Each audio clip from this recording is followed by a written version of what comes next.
Nahuli na ang driver at may-ari ng SUV na may plakang 7 na nag-viral matapos na iligal na dumaan sa EDSA busway at nagtangkapang mambangga ng isang lady enforcer. Grabe. Para sa update, nasa linya si Gerard de la Peña. Gerard. Walang patawad, babae pa ba din yung babanggain niya? Gago rin talaga ng driver, ano? Ako, sa akin, kung pananagutin man itong senador na ito, una-una, kung ikaw ay ang senador na ito, mag-resign ka na. Wala kang moral authority to make a law for our country. Hindi ko alam mo kung sa ibang bansa. Itong ngayon, halimbawa, dito tayo sa Japan, di ba? Kung sa Japan po nangyari yan, na-involve ang kanyang pamilya, sigurado ako resign yan. Kung hindi resign, baka may ginawa na yung hindi maganda. Pero ganun dito sa Japan, kaya ang mga politiko dito sa Japan napaka iingat sa ma-involve sa iskandalo. Pero sa Pilipinas, wala pa kapala na mukha. Ang mga vitamin C niya mga yan vitamins na yung anesthesia. Bakit anesthesia? Walang pakiramdam. Araw-araw na silang tinuturukan ng anesthesia, kaya wala na silang pakiramdam pagdating sa moral values, moral authority. 'Di ba? Wala na huyaya mga 'yan. Hindi totoo, wala ang biro. Yung mga natin, mga politiko natin, mga walang hiya na huya mga 'yan. Hindi ho yung walang hiyang masama, yung mura, hindi ho 'yon. Walang hiya 'yon. 'Di ba ho? Panoorin natin. Sino itong driver at may-ari ng SUV? Nako. Cheryl, lumutang na ang driver at ang may-ari ng luxury vehicle na nahuli sa EDSA busway na may plakang 7. Iniharap kanina ng Land Transportation Office sa media ang driver ng sasakyan na si Angelito Edpan at ang mga kinatawan ng kumpanyang Orient Pacific Corporation na siyang nakapangalan sa rehistro ng sasakyan. Ayon sa LTO, mismong ang kumpanya at ang driver na ang lumapit sa kanila. At Cheryl, ginawa pang bayani ng LTO. Ito nakaka-bullshit dito . Alam mo, palalagpasin na pusa na natin ito. Kaya lang, dito sa sinasabi ng LTO, nagpapalusot pa po, parang pinalalabas pa nila na hindi, lumapit na, humihingi na ng tawad. So patawarin nyo na, anak naman kayo ng animal. Parang ganun ang dating . Parang tayo pa ang kailangan merong responsibilidad magpatawad dahil lumapit na daw sila. Mamaya magpapalusot pa yan pakingge. Ito ng driver, galing sila sa isang restaurant sa Parañaque noong linggo. Sakay ang isa pang kapwa niya driver at dalawang investor ng kumpanya papunta sa isang mall sa Ortigas. So ibig sabihin wala talaga yung senador doon, okay? So hindi yan investor daw sa negosyo nila. Negosyante si senador. Ginagamit kaya niya yung pagiging senador niya para sa kanya negosyo? Yan po ang matinding katanungan. Gago! Hindi siyempre sa tingin. Kayo na lang kung yung simpleng bagay tulad ng paggamit ng plaka ng sasakyan para sa kanyang advantage.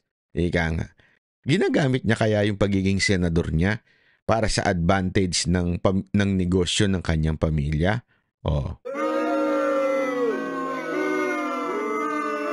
Ano sa tingin ninyo? Sa tingin ninyo. Comment po kayo dyan. Para mabasa natin. Kasi yan ang sinasabi natin di ba? Sa bayan natin, wala na. Talagang pinamumuno na tayo ng mga kapal moks. Dali raw siya dahil sumakit ang kanyang tiyan, kaya niya naisip na ipasok ang sasakyan sa... Anak ng dahilan yun, sumakit ang tiyan mo. Kaya ipinasok sa busway. Sana tumahay ka na lang sa loob ng sasakyan mo. Hindi ba pwedeng tumigil ka muna sa estasyon? O kaya pumunta ka muna ng Jollibee. Kunwari, bibili ka ng French fries. Na ang flavor chocolate. Pag wala, edi mag-CR ka na lang. Hindi, style yun Pa-order nga ng French fries. Anong flavor? Chocolate flavor Ay sir, wala po kaming ganyan. Wala pala kayo. Sige, CR na lang ako. Sige, pa-order na lang ako ng plant-based or vegan burger. Sir, wala po kaming ganyan. Ganun ba? Kasi health conscious. Sige, mag-CR na lang ako. Kaya pwede naman ganun eh. Ang dami-dami naman bukas na Jollibee. O kaya ng McDede. Ay, McDo. Sorry. Sorry naman. Di ba, pwede naman eh. O, kaya kung sanay kayo, di sa KTV na kayo pumasok. Doon, may sariling CR sa mga private room. Di ba? Gago! Sa busway, wala naman daw siyang intensyon na sagasaan yung enforcer ng DOTR SAIC na nandito sa kanya, Sherry. Oo, wala naman daw siyang intensyon. Nagpasagasa lang talaga yung traffic enforcer. Sabi ng traffic enforcer, sagasa mo ako, ganun. Ayop talaga. Nantindi ng mga palusot. Hindi ko naman kasi hinaharang ka na ng traffic enforcer tapos dire-diretso kayo. Wala akong intensyon sagasaan yung traffic enforcer. Talagang humarang lang siya sa daanan ko. Di ba? Gago! Ang birang buhay yan. Ito mga palusot eh. At ito matindi. Sinakyan naman ng LTO. Kakaiba talagang bayan natin. Pagka ikaw talaga ay nasa posisyon, pag ikaw ay meron kang nasa gobyerno ka, talaga naman yung pabor ay nasa iyo. Sa bagay mga kababayan na sino bang may control ng budget ng LTO? O di ba, Kamara at saka ang Senado? Gusto mo ba ma-question ka sa budget nyo? LTO? DOTR? Gusto nyo ma-question kayo? Gusto nyo bang ipahiring namin kayo? Tapos pag mali yung sagot mo, kaya hindi ko kursunado yung sagot mo, contempt ka? Kaya mga kababayan, intindihin nyo naman yung posisyon ng LTO. Siya naman na mayayari pag di siya sumunod. Di ba? Kayo naman. Ganyan sa bayan natin eh. Bayan ng mga... Ayoko sana sabihin. Wag ko na lang sabihin yung abusado. Mahirap naman. Baka sabihin naman eh, sinasabihan ko ba sila ng abusado? Ayoko sabihin yun. Hindi ko na lang sasabihin. Totoo ba yung bali-balitang may kamag-anak silang senador? Cheryl, kanina sa press conference dito sa Land Transportation Office, hindi kinumpirma ng isang opisyal ng Orient Pacific Corporation yung links. Hindi daw kinumpirma. Tinago pa. Ay, nako. Dapat inalam ng LTO yan. Tingnan nyo, mamaya may palusot pa ang LTO. LTO pa talaga nagpapalusot. Grabe. Ano ba naman bayan to? Ay, eto, pakinggan nyo. Nila sa isang senador. Pero alam mo, Cheryl, base sa pagre-research natin, itong Orient Pacific Corporation ay parte ng WELEX group of companies na pag-aari ng pamilya Gatchalian na kung saan nga ay bahagi itong si Senator Sherwin Gatchalian. Nako po, pagmamay-ari pala ng mga Gatchalian. Nako.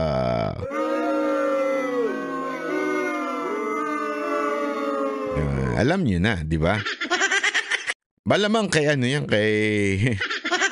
kay Bongo yan. Bakit kay Bongo? Kasi ganun ngayon eh. Pag posisyon ka, pagkakalabang ka ni Marcos, pagkalabang ka ni Tambi, ikaw may kasalanan sa lahat ng bagay. Di ba? Kaya kasalanan ni Bongo yan. Di ba?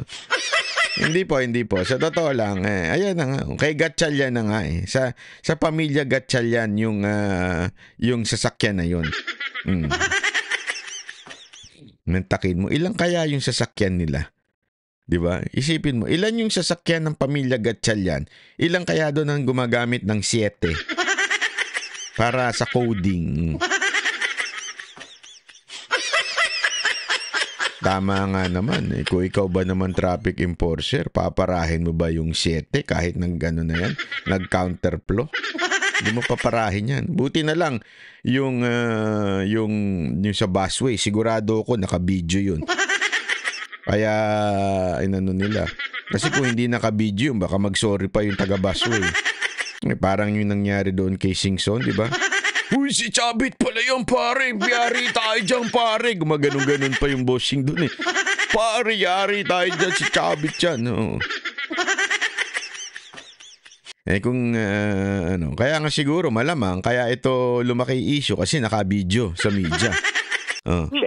Okay, yung plaka, peke nga ba yung plaka nila? Ito tingnan nyo ito something fishy dito eh. Peke nga ba yung plaka? 'Di ba? Alam mo, tingnan mo sagot ng LTO at paliwanag ng LTO. Dito nakakatarantado talaga eh. Na numero 7. Cheryl, kanina pinapaliwanag sa atin ng LTO na yung plakang nakakabit doon sa sasakyan, yung dito sa Cadillac Escalade, wala raw attempt na kopyahin yung legal na plaka na protocol plate na 7 na ini-issue sa mga senador. Hindi daw, parang sa madaling salita, hindi naman sa peke yan. Wala namang attempt or desire na kopyahin nyo sa mga senador. Utang. LTO, nakakagago yung palusot nyo. Oo, alam mo, nanggagago kayo eh. Ano yun? Wala lang, nagkapareho lang. Parang, ano lang yun, nagkataon lang. Grabe. LTO naman, huwag nyo naman kaming gaguhin mga Pilipino. Ginagago nyo na nga araw-araw, gagaguhin nyo pa rin ngayon. So, hindi ito maituturing na peke kasi meron naman daw talagang nagmamanufacture ng mga... Hindi daw peke. Mga kababayan, hindi daw peke kasi may nagmamanufacture daw ng ganitong klaseng commemorative plate. Eto sige. Ganun pala. So ako, maglalagay din ako ng 7 doon sa sasakyan kong ano tawag dito? Maserati. Maglalagay, hindi, joke lang po, wala akong ganun. Maglalagay po ako sa aking Porsche o sa aking Lamborghini. Maglagay ako ng 7 doon. Tapos pag nahuli ko, sasabihin ko, commemorative plate yan. Hindi yan fake. Sa tingin nyo, makakalusot ako? Hindi. Ito, totoong tanungan ito, mga kababayan. Sincere question ito. Kung kaya ang mga ordinaryong Pilipino maglagay niyan, ilagay nila dun sa jeep, dun sa saraw. Lagay sila ng 7. Tapos pag pinara sila, bakit 7 yung ano mo? Saraw yan, ginagamit mong pang-public. Ano yan? Commemorative plate yan. Hindi yan peke. Yan ang sabi ng LTO eh. Ayan o, nasa news oh. Commemorative plate yan. Hindi yan peke. Abay, bukas na bukas, so order ako sa Lazada ng 7. Lagyan ko na rin ng 8. Para depende sa araw na pag trip ko, pag 7, minsan 8. Lagay na rin kaya ako ng 3. At saka ng 4. Depende sa trip ko. Kasi commemorative plate lang naman pala. Hindi pala peke yan. Hindi pala peke ang turing ng LTO. Diba? Ginagago ba tayo? Ganyan po ang makapangyarihan sa Pilipinas. Lahat ng mali sinusubukan pa rin itama. Commemorative plate o itong mga ganitong klaseng plaka, hindi ito may tuturing na peke pero ito ay may karampatang parusa na unauthorized use of plate. Hindi daw peke pero may kaukulang parusa na illegal use of plate. O sige. Pag mahuli. Tama, mali. Pag pinara. Paano kung gumagamit ng hindi? Kasi iba yung peke. Iba talaga pagka peke na ituring eh. Eto, maling paggamit lang daw. Sa madaling salita, mga kababayan, nagpapalusuto ang LTO dito at binababa nila yung level ng parusa, 'di ba? Para hindi nga naman na mahirap na paparusahan mo senador. O yung may-ari, tatay ng senador yan. Hoy! Mamaya, malalaman ninyo. Okay. So, commemorative plate na number 7? Kahit yung nag-i-interview, nalito na eh. Commemorative plate, number 7. Di ba ang commemorative plate, yung mga nakasulat, NBI. Tayo ng mga commemorative plate sa atin, no? Hindi kasi alam mo sa atin ng Pilipinas yung talagang kanya-kanyang palusot eh, di ba? May NBI, attorney, counselor, yung mga commemorative plate. Hindi ba? Ewan ko ba Ayaw nyo ng ganyan, di ba? Sa tingin ninyo, pang-aabuso yan. Bakit pinapayagan ninyo? Bakit ninyo sinasabing yan ay commemorative plate at hindi yan So, sa akin, ba't hindi kayo mag-issue na bawal ang gumamit ng commemorative plate at ito ang penalty, ganyan-ganyan. Kasi linawin na ho natin. Ewan ko kung meron kayong ginawa ng order dyan o batas tungkol dyan, pero definitely hindi malinaw or mababa lang ang penalty. Kasi po dito parang ang dating hindi naman sila peking plaka. Umaano lang. Kasi ang dating kasi dito, instead of panagutin yung senador, di ba? Dapat ganun pinapananagot yung senador at sinasabi, pang-aabuso yan. Kasi hindi naman sa'yo, hindi mo ginagamit. Kasi sabi nga ni Escudero, dapat ang binibigay lang sa isang senador 2. Yung sasakyan niya, harap at likod. So 2 lang, dapat ang bawat senador. Nagkataon dito, hindi naman kay Gatchalian ito Sa pamilya lang niya. So ibig sabihin, nagpagawa ito sa labas.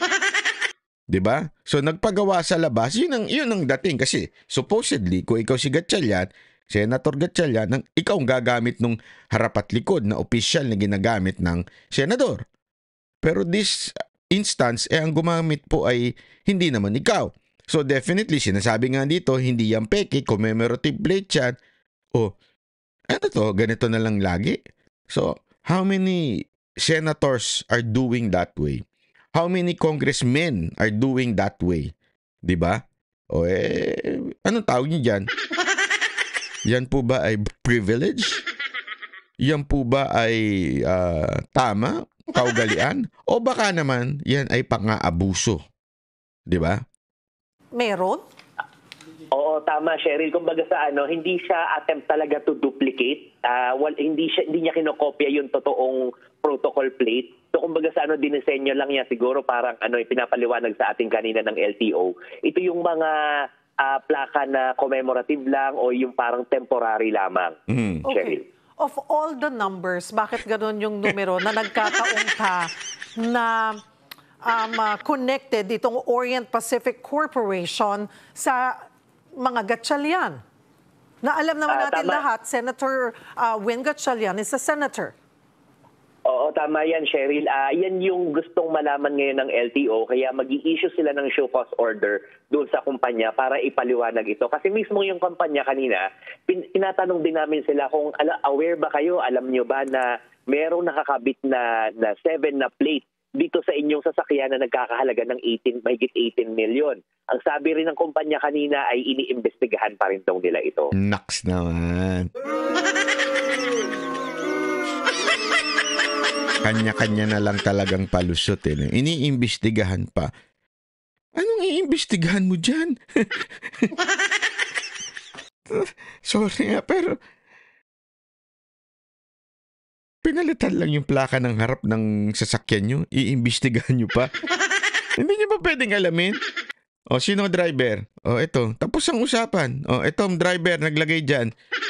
Kasi akin sinong gunggong na driver maglalagay ng 7 sa plaka na nasa harap na niya, sinasakyan niya, nang hindi inutos sa kanya? Wag naman tayo maglokohan. Ginagago nyo naman ng taong bayan Sinong tao, driver ka lang, pakikialaman mo yung sasakyan mo, papalitan mo ng plaka? Ano to? Hindi ho lahat ng Pilipino tanga, marami lang. Lalo sa mga nagpabudol. Pero pambihira naman. Hindi pa ba sapat yun na inutos nung may-ari? And una-una, o-order yung driver. Lazada. Pas-order tayo ng 7. Lagay natin sa harapan ng sasakyan natin. Kung ako yung pag-iyari sa akin yung driver ko, buti nila wala akong driver. Papagalitan ko yung driver ko Ba't ang tartado ka pala Ba't mo nilagyan ng 8 yan? Di pa naman ako congressman Kaya ba't mo nilalagyan ng ganito yan? Siyempre, una-una, kailangan kang utusan. Anong iimbestigahan nun? Sino nag-utos? Iimbestigahan mo pa kung sino. Ay, alam mo. Alam naman yung asawa nag-utos o yung anak ang nag-utos. Siyempre, walang iba kung sino yung may-ari. Sino yung gumagamit. Mga palusot nyo. Hindi, sorry pero nakakagago yung palusot eh. Yun na nakakainis talaga dito sa instance na to. Alam mo, maliit na issue ito eh. Sa totoo lang, maliit na issue. Isang sorry lang, wala nang bat. Alam mo yung sabihin, wala na. Pero kasi ito eh. Hindi. Sorry, there was an abuse on our part and we will not do it again. Tapos ang usapan, di ba? Then, let the law decide kung ano yung sanction o yung mga penalty.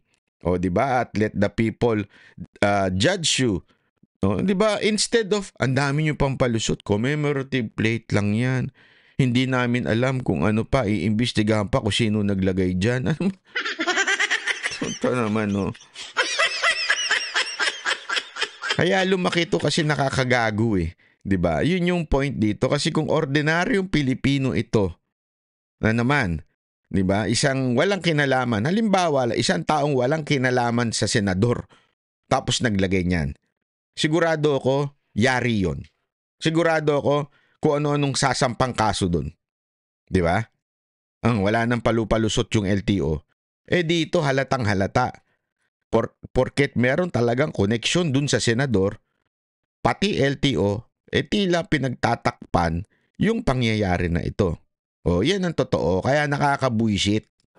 Sherry. Okay. May iba pa bang plaka na na-recover sa mga salarin?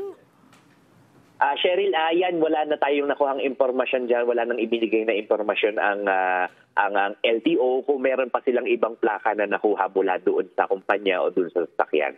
Okay, Cheryl. ang kanyang rason ay sumakit ang kanyang tiyan. Itong driver ba ito? Yung driver ng company, yung nagda-drive? Tama, Cheryl. Company driver ito. May dagdag impormasyon pa po tayo kung sino po yan driver. At yun niya, kinukwento nga niya, parang galing sa isang restaurant sa bandang Paranaque, yung sakay ng sasakyan at ito ay dalawang investors di umano ng kumpanya. At sila ay papunta doon sa isang mall sa isang mall doon sa Ortigas. Kaya hinatid lamang niya ang mga ito at yun niya, nagkataon na sumakit ang kanyang tiyan. Kaya niya naisip na pumasok sa loob ng Next time, wag kasi kayong kakain ng buffet. Minsan kasi hindi, malamang kasi may investor daw. Kumain siguro sila ng buffet. Malamang yung buffet na yun kasi minsan mabilisan yung doon pagpahanda, yung pag-aayos ng buffet medyo hindi na malinis. Hindi, lalo na yung ilang mga nakikita kong mga may sale na buffet. Pag tiningnan nyo yung kitchen, naku po. Delicates talaga. Baka mamaya sa sobrang maraming nasiraan ang tiyan. Baka daanan na ng mga private vehicle yung busway.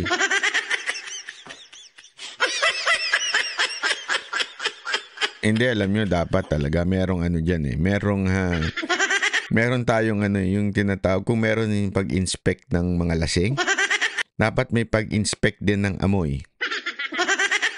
Hindi kasi pag ang taong natatae, utot ng utot yan.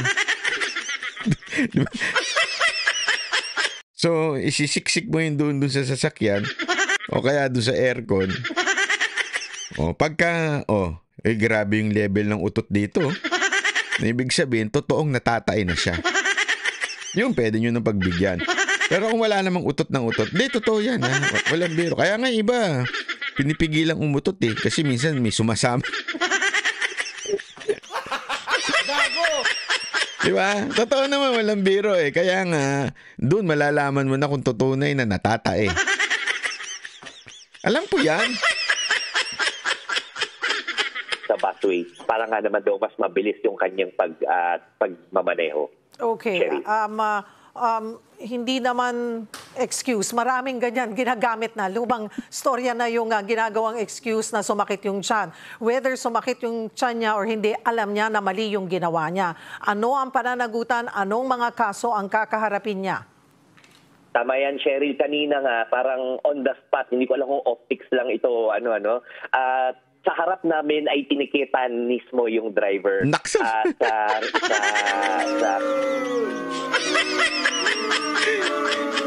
LTO naman. Kahit yung media, nahalata na medyo optics lang. Ang bira. Doon pa talaga sa press con, tinikita niyo mama. LTO, sablay na sablay kayo dito. Dinaig nyo pa yung mga congressmang epal eh. Pwede nyo naman tikitan pagkatapos o kaya before para bagating sa press kung sasabihin nyo, natikita na po namin. Talagang gagawin nyo sa harap ng camera yung pagtitikit. Ewan ko mga Pilipino, masyado na tayong ginagago nitong gobyerno to. Salang reckless driving, kung saan meron itong multa na 2,000 pesos. Ito yung parang attempt daw na saktan yung isang lady. Ito isa pang bagay na dapat talaga mapalitan na sa Pilipinas. Ang baba talaga ng penalty sa Pilipinas. Mantakin mo, muntigan ka na makasagasa 2,000.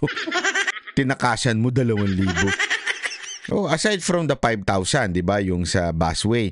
Pero, tanongin ko kayo, kayong mga nasa ibang bansa, sige nga ho, subukan ninyong hindi sumunod sa traffic enforcer. Takbuhan nyo yung traffic enforcer. Try nyo lang yung parahin kayo ng pulis, tapos biglang takbuhan nyo. O di kaya, muntikan nyo ng sagasaan yung pulis. I-try nyo lang ho sa ibang bansa. Sige nga ho, comment ho kayo sa baba. Ano ang penalty sa bansa na tinatitira nyo ngayon kung muntik-muntikan nyo ng sagasaan yung pumapara sa inyong traffic enforcer? Di ba? Sigurado ko hindi lang yan sa Japan, kahit sa Amerika, sa Europa o kahit sa bansa ka.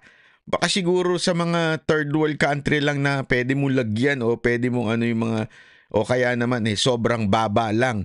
'Di ba ang penalty sa muntik-muntik ka mo na sagasaan yung traffic enforcer. Tapos ninartan mo pa.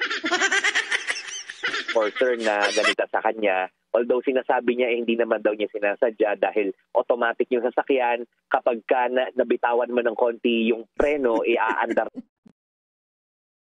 Parang gag. Automatic yung sasakyan. Kaya pag nabitawan mo, aandar.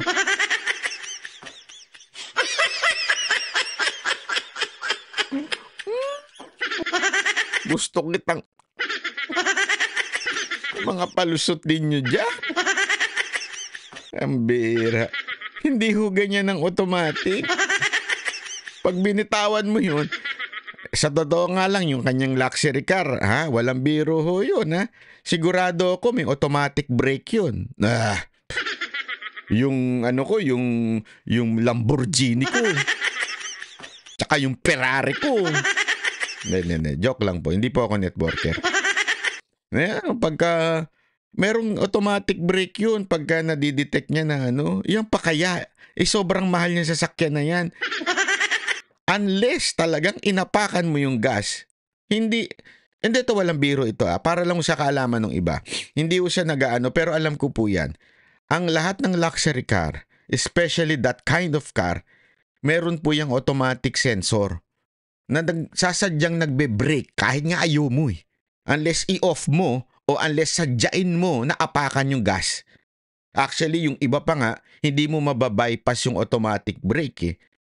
So talagang sinadya mo na mapindot. Hindi, ito walang biro ito sa aking kaalaman sa mga luxury vehicle. Minsan kasi nagiging driver po ako eh ng mga luxury vehicle eh. Hindi na pinagdadrive ko po si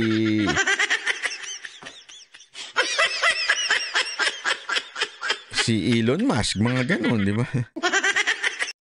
Ng automatic na sasakyan. Yung isa pang kasalanan na yung isa pang sanction na ipinataw sa kanya ay disregarding traffic sign. Kasi alam naman nating lahat bawal nga pumasok doon sa EDSA busway. Kahit may malinaw na signs na meron lamang mga authorized na sasakyan na pwedeng pumasok doon. At yun ay 1,000 pesos ang multa. At doon sa unauthorized use of plate, 5,000 pesos ang multa para doon, Sherry. So yun lamang ang mga kasong kakaharapin? Sama mo, ang sama na ugali nung yun lang? Yun lang ang kakaharapin niya? Ikaw namang reporter ka, oo. Oo, Cheryl, tama yun. At yun nga, bukod pa doon ay pagpapaliwanagin din yung kumpanya kung bakit sila meron bakit sila gumagamit ng ganoong plaka. Regardless, kahit na commemorative, di ba? Sa commemorative plates ba ay both plates sa harap at sa likod ay dapat parehong di ba dapat mayroon yun talagang kung ano yung plaka ng sasakyan? Kasi both, di ba, front and back ay numero 7 yung makikita mo Oo, tama yun, Cheryl. Kaya yun yung iimbestigahan din ng LTO kung bakit, kung talagang commemorative plate lamang ito o temporary plate, bakit parehong bahagi ng sasakyan ay yun ang plaka. Alam naman natin kapag commemorative plate, dapat nandoon pa rin yung original na plaka ng iyong sasakyan. So yun yung magiging bahagi ng investigasyon ng LTO kapag nasamon nila yung mga... Wala na sa balita yan. So, tapos na yung issue. Ngayon, binigyan lang muna kayo ng masabing nagawa nila. Pero after that, wala na. Kinatawan itong Orient Pacific Corporation. Kailan daw haharap sa kanila itong Orient Pacific Corporation? At dahil obviously may violation, ano yung kakaharapin ng kumpanya? Because they should be responsible and monitoring, they should know na may ginagamit silang number 7 na, well, as they said, commemorative plate. Oo, tama yun, Cheryl. Sa ngayon wala pa tayong impormasyon kung kailan naharap ito, no? Kasi yung show cause order ay hindi pa rin naibababa. So, we'll know later on kung kailan yung mismong date. And tama ka, kailangan natin kulitin ng LTO tungkol dyan dahil kailangan managot itong kumpanyang ito doon sa maling paggamit ng plaka, Cheryl. Yung commemorative plate, binitbit ba nila para masuri? Kasi nung una, ang sinasabi ng LTO nung na-interview natin sa kanila base sa video, fake yung plaka. Ngayon, iba na yung storya. Aba, syempre. Yari sila sa senador. Madam, ikaw naman, madam. Matik na yan. Syempre, noong una, sinabi nila fake. Ngayon, siguro, nakausap sila ng COS ng staff. Di ko alam. Hindi ko sure, ha? Allegedly. Hindi ako sure. Kakausapin na, uy, ano yan? Budget? Gusto nyo? Yari kayo sa budget nyo, sige. Walang ganun. Biro-biro lang yan. Commemorative plate. Oo, hindi pinakita sa amin kanina yung mismong plaka, pero yun nga, ang paliwanag kanina ni LTO chief ay ito ay wala namang attempt na kopyahin talaga yung mismong protocol plate. So, yan yung mga kasama doon sa investigahan nila. Okay, isa rin, paano ba nagkakaroon ng lisensya or ng permit na mag-create o mag-produce ng commemorative plate?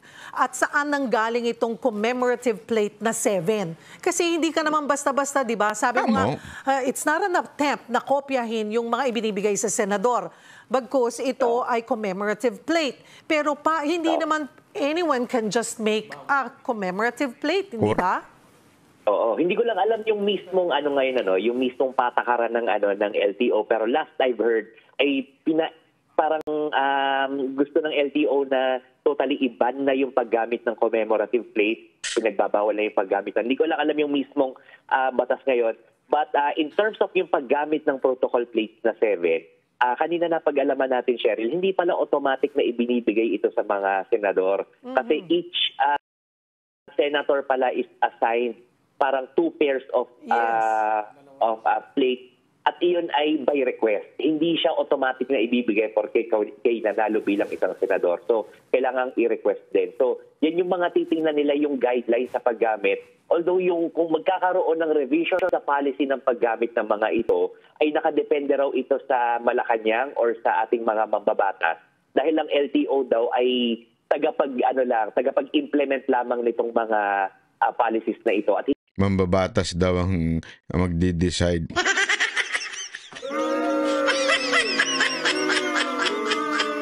Yan nga ang isa sa mga hinahabol nila, yung paggamit ng 8 tsaka 7 para walang walang huli.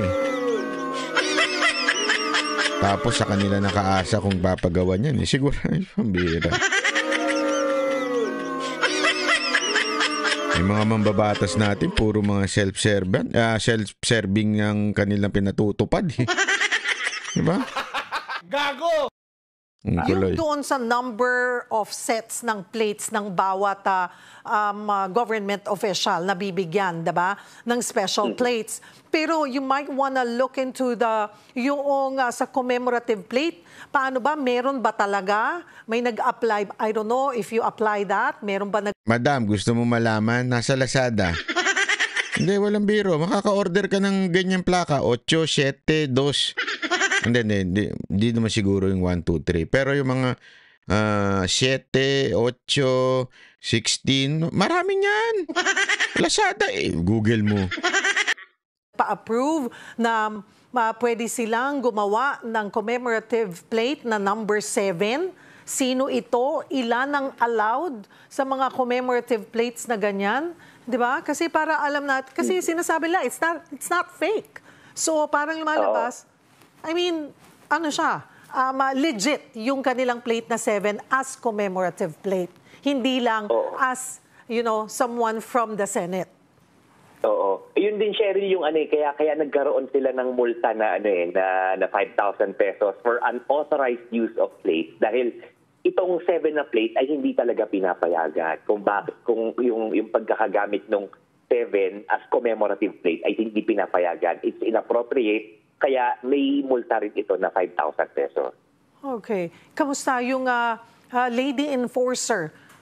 Humarap din ba? Pinatawag din ba para makaharap nito? Naku, sigurado. Baka mapagalitan pa yun pag humarap yan dyan. Anyway, ito. Papakita natin Buti pa itong bilyonaryo. Inilabas na nila kung sino ang may-ari noong kumpanya. Nasa pangalan kasi ng kumpanya yung yung sasakyan. Ang may-ari nun ay si William Gatchalian according to Bilyonaryo.com. Father of Senator Sherwin Gatchalian owns the Cadillac SUV that was caught in a viral video. Naku po. Grabe, kakahiya-hiya to. Rule-breaking Cadillac 7 exposed. William Gatchalian owns SUV which forced its way into EDSA busway.